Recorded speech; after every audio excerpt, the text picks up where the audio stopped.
to the DolphinsTalk.com podcast, the longest-running Miami Dolphins podcast on the internet. We're always in control, and when you say Miami, you're talking to Merkel, because we're the Miami Dolphins, Miami Dolphins, Miami Dolphins #1.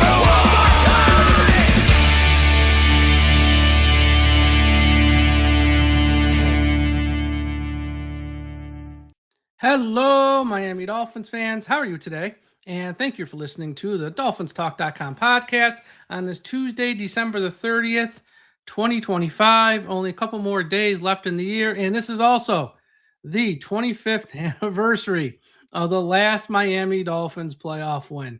That's right. 25 years ago today, the Dolphins beat the Colts. Lamar Smith, over 200 yards, big touchdown in overtime. Everyone probably knows the story if you're listening to a show like this. Can't believe it's been 25 years. I am sitting up in upstate New York right now in the middle of a blizzard, pretty much snowed in. And 25 years ago today, I was watching that game in the middle of a blizzard, pretty much snowed in from what I remember. So I can't believe it's been that long. It's really been too long, but I'm not going to talk about that on today's show. We're going to talk about some of the news that's out there in the world of the Miami Dolphins. We're also going to talk about the quarterback situation as well. But before we get to any of that, as always, this show is brought to you by Caneswear.com. Go to Caneswear.com for the best and most affordable Miami Dolphins apparel on the internet. If you need a Miami Dolphins hat or a hoodie or a winter coat, maybe if you're going to be traveling, if you need a t-shirt, hoodie, anything for the Miami Dolphins, something for the home, something for the office, something for the car, go to Caneswear.com. If you're in South Florida, lucky you, probably nice weather down there, go to their shop at 2655 South University Drive in Davie, Florida. They have everything there, not just for the Dolphins, for the Miami Hurricanes. We've got a big game coming up on Wednesday for the Florida Panthers, your two-time defending Stanley Cup champions, for the Heat, the Marlins, and all of the teams in South Florida that I'm not even mentioning right now. Go to Caneswear.com for the best and most affordable Miami Dolphins apparel on the internet. Also, a shout out to everyone watching us live at the I Am a Miami Dolphins fan Facebook page. If you're on Facebook, please be sure you are part of the I Am a Miami Dolphins fan Facebook page, run by the great and talented Carlos Hernandez. Also, Dolphins Talk Extra. One more week here, less than a week actually. Sign up for $1 a month. Go to patreon.com/Dolphins Talk. Use the promo code DTXMISS. Once that Patriots Miami game is over Sunday night, that promo code goes away.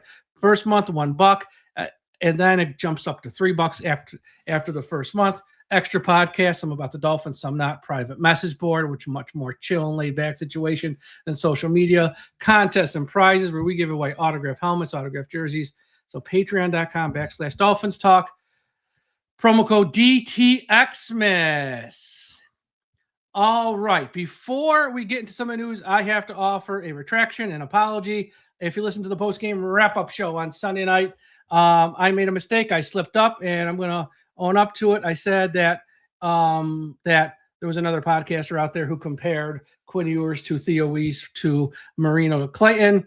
Apparently, that was a joke by that person. Look, when you're watching a game and I'm writing articles, I'm preparing for the podcast, you're scrolling through Twitter really fast. I messed up, and I didn't know it was a joke at the time, because you do see a lot of odd things on Twitter, and I missed the context of that. So I have been informed since that was a mistake, and I just want to say that I misspoke on the podcast. I want to apologize and offer the correction. That wasn't a serious statement made by that person, and I shouldn't have painted that as a serious statement. So just want to raise my hand and say my bad. Isn't the first mistake I've made, probably won't be the last, but when I make them, I will stand up and say I am sorry. All right, let's get to the news. So with one game, let's talk about draft position, because I'm not a big, lose for a higher pick of the draft, this, that, the other. Some people start talking about that stuff in like October. A little too early for me. For that. I usually like to wait, till later in the year. And where I am now with that, hold on one second. Okay, sorry about that. So right now, if, with one game left to play, Miami currently holds the 11th pick in round 1 of the draft. Now, Miami can move up as high as about the 8th spot if they lose Sunday to New England at New England. Probably going to be cold, windy, snowy, and all that stuff. And if the Chiefs win, if Cincinnati wins, and if the Saints win. So if Kansas City, Cincinnati, and the Saints win, and if Miami loses, they can move up to roughly the 8th spot of round 1. And if there's any combination, they could end up at 9 or 10 or whatever. So that's where they are, but they're probably not going to get any higher than 8th. And to get to 8th, everything has to sort of fall right. They're probably going to finish, right now they're at 11. If they lose, probably either 10 or 11. I guess they could get to 9, but we're going to be in that range here as Dolphins fans when it comes to April's draft, where we're picking probably, 9, 10, 11 range. I think 8's probably a little pie in the sky right now. So just to give people an idea where we were, I think last year we picked 13th in round 1. So it's going to be a little bit higher this year. Now look, if they beat, let me say one. If they actually beat the Patriots, it could go down. It could be lower than 13th and where they picked last year. I'm just with the assumption that they're not going to win because the Patriots have something to play for. And it's going to be, cold and stuff. That's usually where Miami kind of struggles on the road in those games late in the year. So I probably shouldn't make that assumption, but I am. And so right now it's 8th. I'm sorry, it is 11th. It could go up to 8th. Miami brought in 2 players today for workouts. They're unsigned NFL players that they're considering signing to futures contracts. They're not guys who they're going to sign and play this week, or guys who they think have like a future on this team. With a futures contract, there's pretty much guys that you're bringing in for OTAs, mini camps, training camps, stuff like that next year. They are running back Jordan Waters and wide receiver Elijah Badger. I think he played for Florida, was a pretty good wide receiver for them in college, but unsigned NFL players right now, and guys are looking to bring in on a futures contract. No word at the time I am recording this if they sign them or sign one of them. Jordan Brooks has 6 tackles, has a 6-tackle lead right now on White, the linebacker for the Raiders, to be the NFL's leading tackler this season. Now, here's the thing though. Brooks, if he plays Sunday, he probably will win that. He'll probably will win that for the season leader in tackles. If he doesn't play, then he probably won't. Now, he did suffer a hamstring injury versus Tampa in the second half. I don't want to say he missed all the second half, but he did miss a portion of the second half. It's still very early in the week, so we won't know if he's going to play on Sunday or not versus New England. And it might even come down to like Sunday morning to see how he feels. I'm sure he would like to be the NFL's leading tackler in 2025. That is a nice accomplishment to have. It's not often that you can get that type of accomplishment. But again, you also don't want to risk further injury here as well in a game that really has very little meaning for Miami, at least as they've been eliminated from the playoffs here for the past few weeks. So we'll see if he plays. If he doesn't play, I'm going to assume White will play. I don't see why he wouldn't. And if he does, then Brooks probably will not be the NFL's leading tackle this year. He might fall down to 2nd or 3rd. Hopefully he can go, though, because he's had a fantastic year. He should have made the Pro Bowl. And, we'll see if he can go on Sunday or not. And another bit of news that's sort of, just really disappointing. Really disappointing. The NFL, or the Pro Football Hall of Fame, I should say, they released the next round of the next cut of people who moved on to the next round to possibly get enshrined in the 2026 Pro Football Hall of Fame. Richmond Webb did not make the cut. So Richmond's journey to make the Hall of Fame in 2026 ends. It ended this morning. Very disappointed. I know a lot of Dolphins fans are very disappointed. I've known Richmond here for a few years now. Couldn't be a sweeter guy, and he's got the resume to back it up. If he didn't have the resume to back it up, I probably wouldn't even mention this, and I just sort of brush past this. But he's got the resume that backs up why he should be enshrined in the Pro Football Hall of Fame. He was the elite left tackle in the AFC for pretty much all the 90s into the 2000s for a little bit there. I think went to 7 Pro Bowls. Once again, the moment they enshrined Tony Baselli, it should have been the day they enshrined Richmond Webb. Because you're going to put in one, you can't put in the other. You got to put them both in because Webb did it longer. I think he played 100 more games, and he's got more accomplishments as well. So, yeah, just he should be in, and it's wrong that he's not in. And now, he's got to go through this process again next year. Hopefully one of these years, the voters get it right. And I know a lot of the fans often, send angry tweets at the Pro Football Hall of Fame account on Twitter. That's just an account probably run by a 19-year-old intern. That's not going to help. You got to find the voters, and not just Armando. Leave Armando alone. He's doing the Lord's work here to try and get Richmond Webb in. Armando's not the problem, but there are, voters for every team, and there's like national voters. Find out who the voters are. You just got to, it's all online. It's all public information, and tweet them nicely. Tweet them nicely. You don't have to attack them. Call them names. Tweet them nicely and say, you need to reconsider Richmond Webb for next year this time, or for the year after, so they can put some more time in and see why Richmond does deserve to be in the Pro Football Hall of Fame. This is one of those things where you need to kill people with kindness a little bit. And you can't, and don't tweet the Pro Football Hall of Fame account, because you're just tweeting the building. You're not tweeting someone who has a vote. You have to find out who the voters are, and in a nice, polite way, ask them to reconsider, and to give Richmond a longer look, because he should be in. And God, if he does, when Zach Thomas finally got in, I didn't go, but I know a lot of people who went, and they said it was a party in Canton, Ohio, and it should have been, because Zach should have been in sooner, but he got in, and that's all that matters really at the end of the day. And when Richmond, if he ever gets in, and I pray that he does, I think that party is going to be twice as big, because Richmond is just so beloved by so many fans. He is so nice. He goes on all these podcasts whenever he's asked. Just a good dude. So kudos.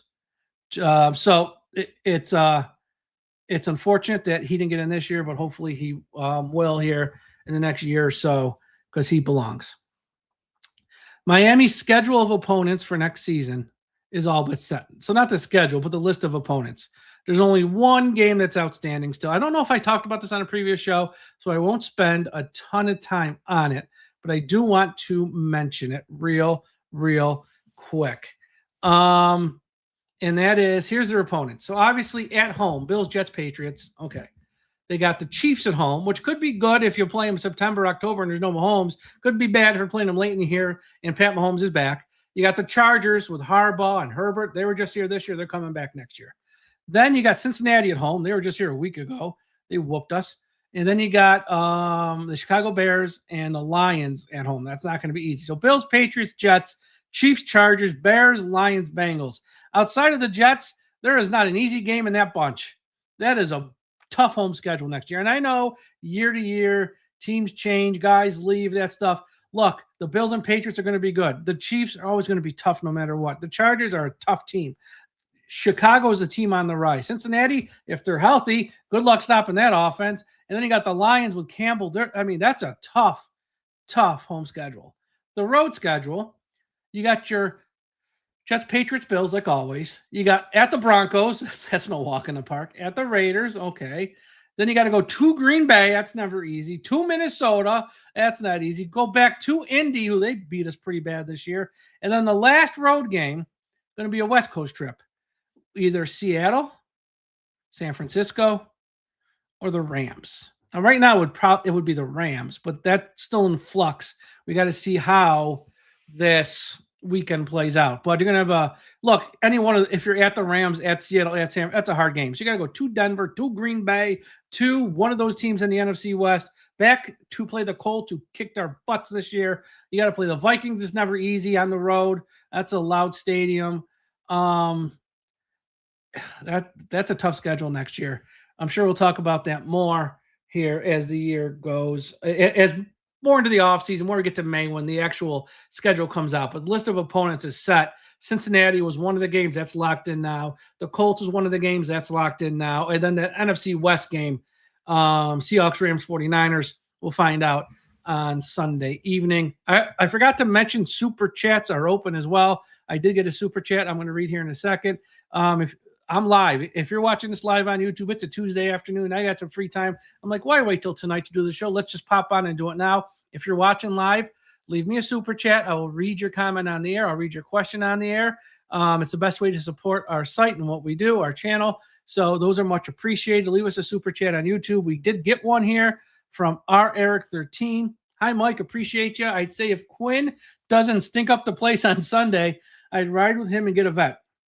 Get the future quarterback in 2027. Eric, that's a beautiful segue into the main topic of today's show, which is, how should the Miami Dolphins address the quarterback position heading into 2026? And I've been thinking about this a lot. And to me, Miami's got 3 ways to approach this. Option 1, option 2, option 3. I'm not sure any way is the right way because with quarterbacks, it's a little wonky. It's an inexact science. I think we all know. You can find a starting quarterback, you can get super lucky. You get Tom Brady around 6. You get Brock Purdy around 7. You can get some guys like late in the draft. You can get guys in around 3, like Russell Wilson went to multiple Super Bowls in his prime. He was a 3rd-round pick. You can get guys in around 2, like a Jalen Hurts and a Drew Brees. You can get guys at the end of round 1, like Lamar Jackson, obviously multiple MVP winner. And then you got your guys, at the top of round 1. But even that's an inexact science as we just lived through the whole Tua Tagovailoa era and how that kind of blew up in our faces. So there's 3 options. I'm going to go through all 3 options. I think one of them is very likely, one of them is very much unlikely, and one is like, we'll see what they do, I guess. And look, I'll say with all 3 of these options, most of them are not great, but you got to play the hand you're dealt. And I think first and foremost, I think all fans of the Dolphins have sort of come along at this point, and they understand that Tua will not be on the roster next season. I know there's still some fans who are holding out hope. Oh, he'll be a great backup, or he'll be here with someone else, and they'll fight to be the starter. I don't see it happening. I think they're going to either take the $99 million cap hit or most likely do the post-June 1st cap hit, split it up. I guess there's a way they could trade him if they pay down some of the contract, but he's gone. There's no chance he's going to be back. The last thing the Miami Dolphins organization needs right now, they're going to hire a new general manager. Mike, maybe he stays, maybe he goes. If he stays, it's kind of a new time for him, though, without Chris Greer. The last thing they need is Tua moping around the sidelines next year, putting on the boo-boo face, being, not the starter possibly, and just being a black cloud hovering over the team. His contract's already going to be a black cloud hovering over the team. They don't need him moping around on the sidelines. It's bad vibes. It's bad vibes. So I think but no, he won't be here next year. But these are the 3 options to what Miami can do to address the quarterback. Option 1 is the most unlikely. Let me say that again. Unlikely. And that is they find their starting quarterback of the future in this 2026 NFL draft. Now, the Raiders currently hold the number 1 pick. If they, lose to the Chiefs, then they will continue to hold it, and Fernando Mendoza is going to be off the table. They're just going to take him at 1. They're not going to trade the pick. They're going to take him. If, this is a big if, Dante Moore from Oregon comes out, then you have a chance for a possible trade up, possibly.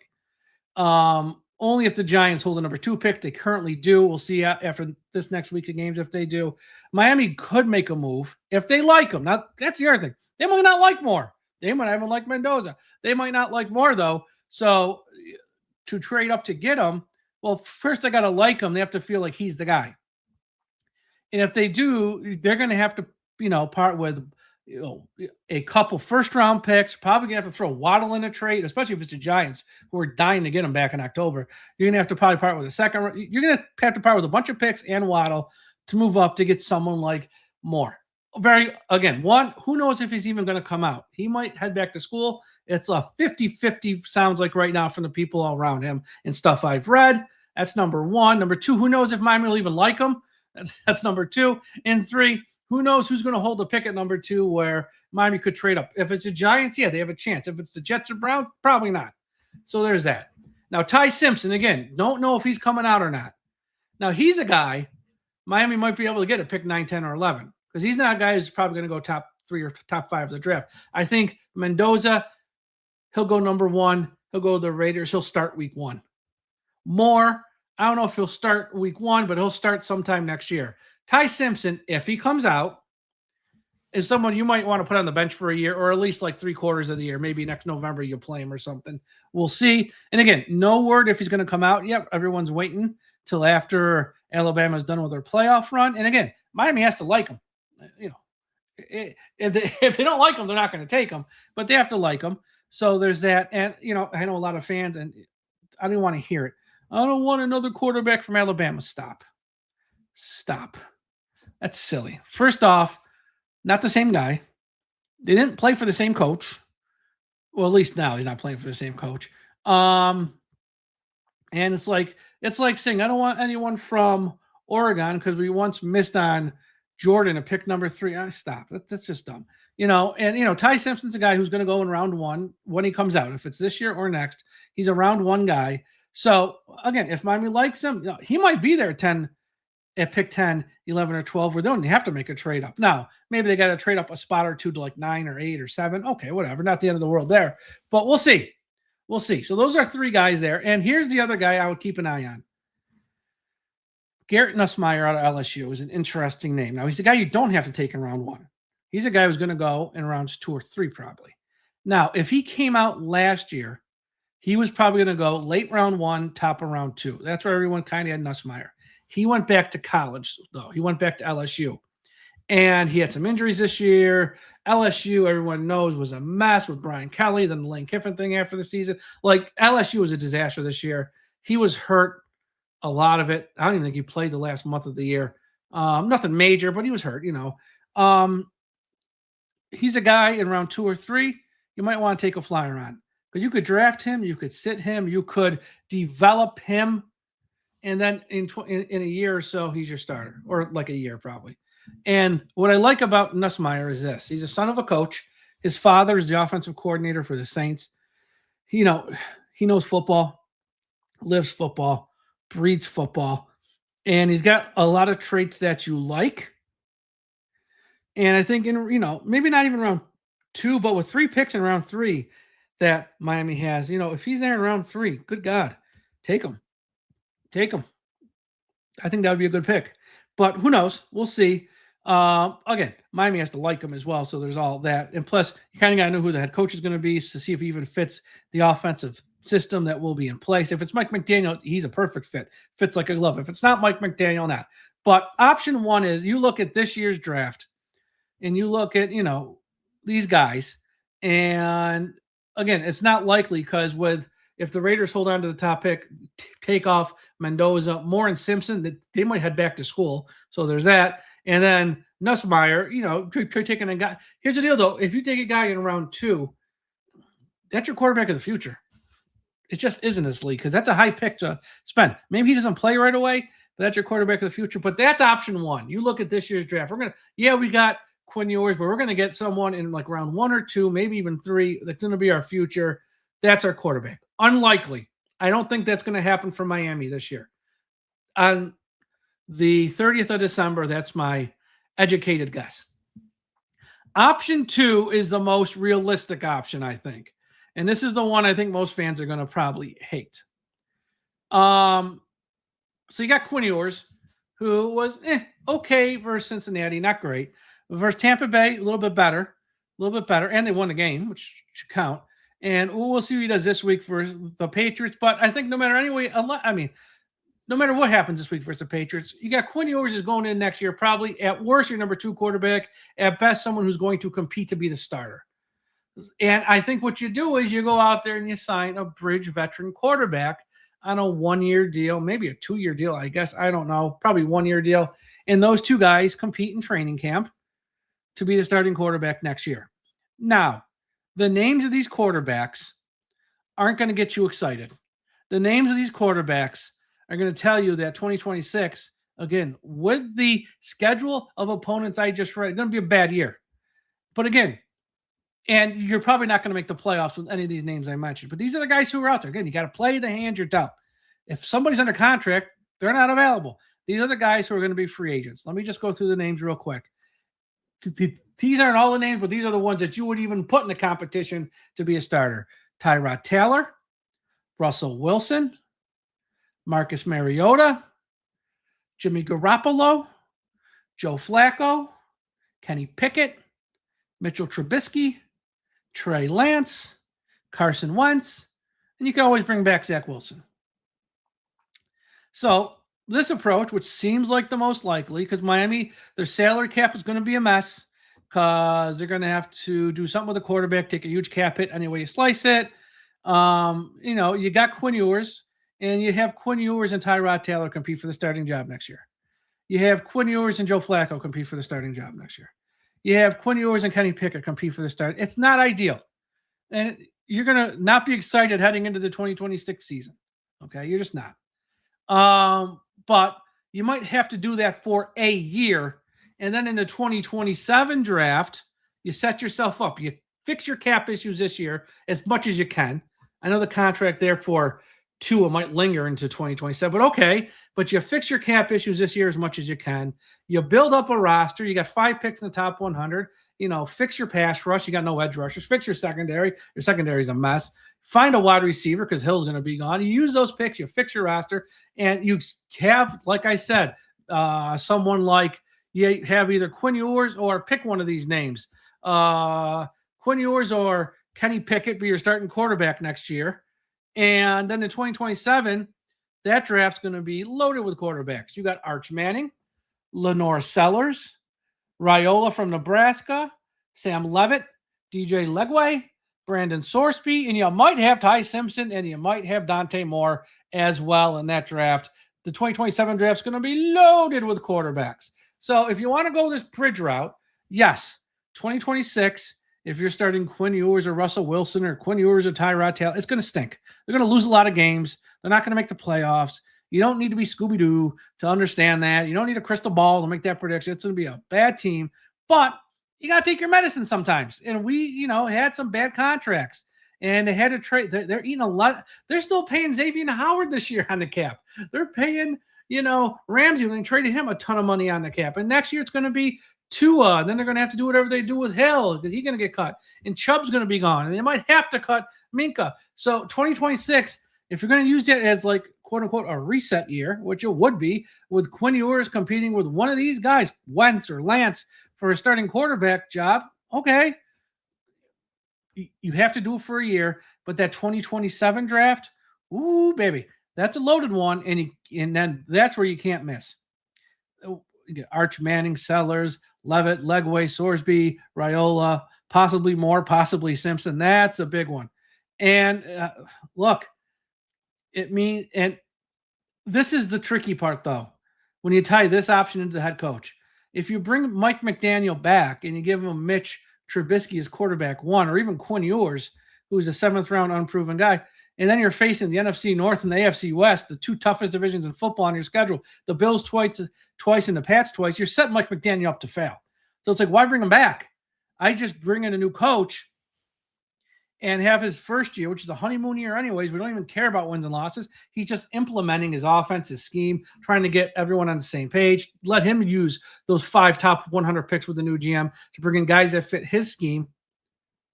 That's what I would do, but we'll see what they do. And like I said, the second one is probably the most likely outcome, and it's probably the most cap-friendly outcome, and it's probably the outcome they will do. Now, option 3 is one which I wouldn't be against, but I know I'm in the minority. There are 2 names out there at quarterback. One's going to be a free agent, and one's going to be a trade. That if you get them, they're more than 1-year guys at a bridge. Guys that you're actually going to invest in on some level. One is Malik Willis, who's going to be a free agent this year. Now, I don't put him in the group of Carson Wentz, Trey Lance, Joe Flacco, Jimmy Garoppolo, Russell Wilson, Tyrod Taylor. I think he's a cut above them. Not a big cut above, but he's a cut above. And if you're going to pay Willis, you're going to have to pay him a whole hell of a lot more than any of those other names I just mentioned. So if you're going to pay him, you're going to pay him not to be your quarterback for just 1 year, probably 2 years maybe, and see how this goes. And everyone saw what he did in Green Bay this past Saturday night. Even though they lost, he played really well. Most smart football people think this guy's a capable NFL starter. But he's going to cost probably a little bit more money because he's younger. I think he's only 26 years old. He's got more upside than obviously like a Flacco or Russell Wilson. So you're going to have to pay him. You're going to have to pay him. And I don't know if they got the cap space to pay him. So even if they like him, even if they want him, I don't know if they can I don't even know if they can afford him if they want to, because you're going to be tied to him for more than just a 1-year deal. Okay. So if you go Willis and you're not taking a quarterback in this year's draft, because you're going to have Willis and Quinn, 2027, you're not, if he plays well next year, then you're not even forced to take a quarterback in 2027, because you might just roll the next handful of years with Willis.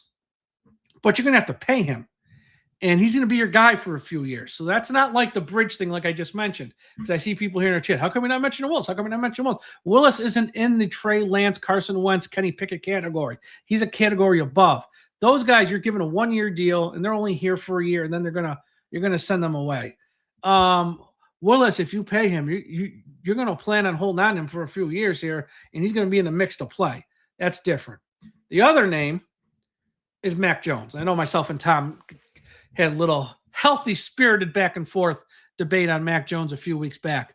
Mac Jones is under contract for 1 more year. So San Francisco doesn't even have to trade him if they don't want. But knowing he's probably going to walk, and then once he walks, then you got to get a compensatory pick the year after he walks. So it's not even going to be that. So they might be willing to trade him. Now, if your only thoughts of Mac Jones is his time with the Patriots, then you're not looking at this through the right lens. Because since he's left the Patriots, he's done pretty good. And what he did this year in San Francisco was very good. 69% completion percentage, 2-to-1 touchdown to interception ratio. In the games he started, his team was 5-3. He's not the same guy. And he did this in a Kyle Shanahan offense, which Mike McDaniel's offense isn't, a carbon copy, but it's pretty dang close. So he come to Miami, run an offense that's pretty dang close. He's not going to have and look, with San Francisco, he had a superstar running back. In Miami, he'd have a superstar running back. Waddle is I'm not going to say he's a true number 1 wide receiver, but he's at worst a number 2. You'd have to find him a number 1. If you hold on to Waller, he's got a good tight end. Like, he'd have weapons at least here. So, but you probably have to part with a pick. And once again, not parting with a first for Mac Jones, not parting with a second for Mac Jones. But when you got 3 picks in round 3, now we can talk. Maybe they want to pick in round 4, now we can talk. I don't know what they're going to want for him. They might not even want to trade him. They might just value his contract being cheap that it is, and value him and put value on having him behind Brock Purdy. But that's an option, and that option, it's really only 2 people. The thing with Willis, I think there's going to be a lot of competition for him. You're going to have teams with no quarterbacks be in the market for him. Like, what are the Jets going to do? If the Jets don't get a because they're not going to be picking first. If the Jets don't get a quarterback, they're going to have the salary cap space to pay someone like Willis, probably more than Miami does, and he can start there too. So you're going to have the Jets being on him. You could have a team like, I don't know, Pittsburgh. Rodgers retires. I could see them being all in on him. You could have the Colts if they move on from Jones, who has a ruptured Achilles, probably won't be ready for next year. They could move in on Wills. Like, there's teams probably have more money than Miami salary cap wise, and are just teams that are overall better than Miami. Where if he goes to the Colts, he's got a chance to win the division, go to the playoffs. If he goes to Pittsburgh, he has a chance to win the division, go to the playoffs. So there's going to be teams there where who have more money than Miami, can offer him more than Miami. I'm trying to see if there's any other teams in the NFC that kind of fit. Atlanta, if they're really unhappy with Penix, I guess. Arizona, if they move on from Murray, I guess. Yeah, and I didn't mention guys like Murray or Lamar here on this show because they're still with teams. Let's see if they become available, and that's a whole different can of worms. And I'm just talking about big picture options.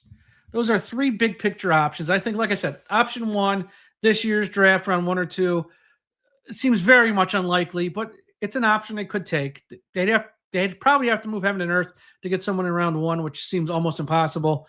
But someone like a Nussmeier or someone else, that was just one name that came to my mind. Fine. That's very much unlikely. Option 2, will you sign the Flacco, Mariota, Tyrod Taylor of the world to have them compete with Quinn? That's your quarterback for a year. 2027, you draft one. That's probably the most likely, and again, probably the most cap-friendly option there. And then option 3, if you really have a strong conviction on Willis or Mac Jones, you make a move. But that's going to cost you a little more. Because even if you trade for Mac, You're not going to part with a pick and not give him an extension. You're going to part with a pick and then pay him an extension because you're going to hold on to him for more than a year. So those are two options there. One thing, did we get in our super chat here? We did get in our super chat from our Eric again. Thank you, our Eric. I wouldn't mind Nussmeier, but honestly, he's only 6'1". Yeah, 6'1" is tall enough in this league. But yeah, you would like him to be a little taller, and he probably need a year in the weight room to put on a little bit of muscle. But he's got the brains, he's got the arms, he can throw timing throws. So he has a lot of things in the positive check mark that are positive. But yeah, 6'1", like someone a little bit taller and just like a little bit stronger overall. But yeah, once again, if he's in round 3, I wouldn't mind it either. Because I think, again, at worst, he's a long-term number 2. And then if you got guys like Quinn Ewers and Nussmeier, then say 2027, you take your quarterback in round 1. Well, I got trade chips too. You can trade one of these guys away and maybe get back more than what you invested in him. So there's that. I'm going to close up talking about Quinn Ewers because that's sort of like the wild card in all this. And I know fans of Dolphins, we're all hoping Quinn's the guy because if he's the guy, we ain't got to do nothing. If he is Brock Purdy 2.0, then we're set a quarterback with a 7th round pick making no money for the next 3 years. That's awesome. But I don't know if he's that guy yet. And I think at times, fans can be prisoners of the moment. I'll say this, through 2 starts, Quinn Ewers has looked good. And the goal is for him to be the bridge quarterback next year in a perfect world. Problem is you still got to bring in someone else. You don't know. Because even if he's your bridge, who's going to be your backup? Zach Wilson's gone. His contract's up. You got to bring in someone else. And if you're going to bring in someone else, you might as well bring someone in to compete with him because you're not going to get enough of a sample size in 3 games from Quinn Ewers to know he's your starter next year. So you might as well have him earn it and beat out, even if it's Tyrod Taylor. Prove it. Win the camp battle. So they have to bring in someone else. But through 2 games, he's looked good. I'm not going to blow it up and make it more than it was. His second half for Cincinnati was actually bad-ish. And then this week against Tampa in the second half, Miami I think they only had 72 yards of offense, if I remember. But overall, Quinn Ewers, he didn't freeze up. He didn't look like he wasn't ready for the moment, and he played well. He made your typical rookie mistakes. That's okay. He made some nice passes, and he made some plays, especially in the red zone, which is great. And there's been far more good than bad with Quinn Ewers. Far more good than bad. And if you remember, when I had on the Texas Reporter after the draft, when we were talking about Quinn Ewers, because I had on all the reporters, all the draft picks, we were talking about Quinn. The one thing he said, which I think is 100% true, and kind of what I see watching him play these 2 games. Remember, Quinn Ewers coming out of high school was the number 1 recruit in the country. Not the number 1 quarterback recruit, the number 1 overall recruit. When you're talking pass rushers, wide receivers, running back, safeties, he was the number 1 player in high school. And he went to Ohio State. And he was there for a year. He didn't even play. Then he transferred to Texas. But ever since high school, the weight of the world's been on this kid's shoulder.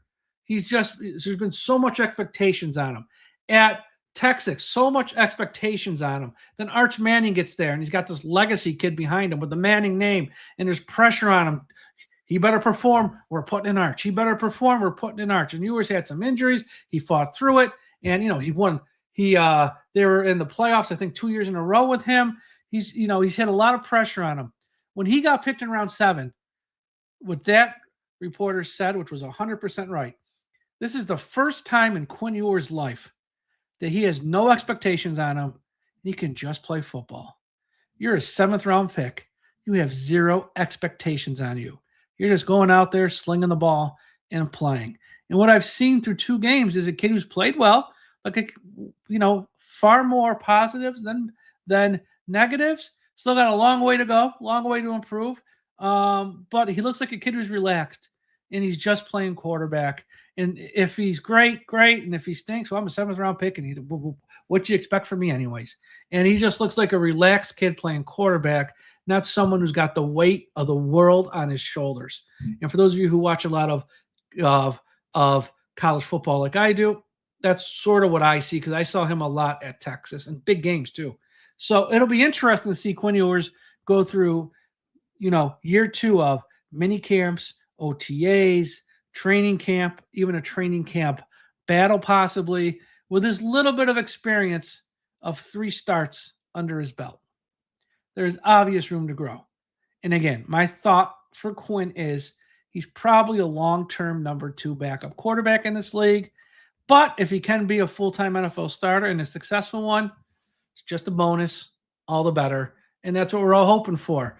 But, again, he was a 7th round pick for a reason. Let's not put undue, unnecessary pressure on him, because I think what we've seen so far, a little bit of sample, it's been good.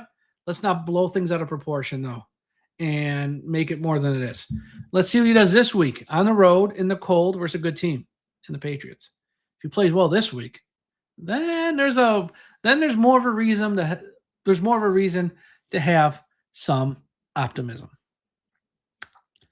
That's all for today's show on this Tuesday. Thank you all for listening. We'll be back with another show tomorrow. Everyone, and to our Eric who left the super chats, thank you very much. Much appreciated.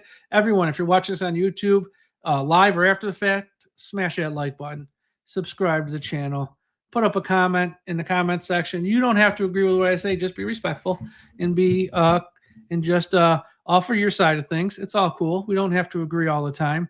But put up a comment there. Wherever you're listening, on Spotify, Apple Podcast, Podbean, Podchaser, iHeartRadio, subscribe so the new show drops. You will be notified. Also, check out the website, DolphinsTalk.com. We're adding new talent there, and you're not going to want to miss any of the great written work we have up there. Everyone have a great Tuesday. I'll talk to you again tomorrow. And as always, when you're out on the road, please let's not forget to put an end to highway profanity.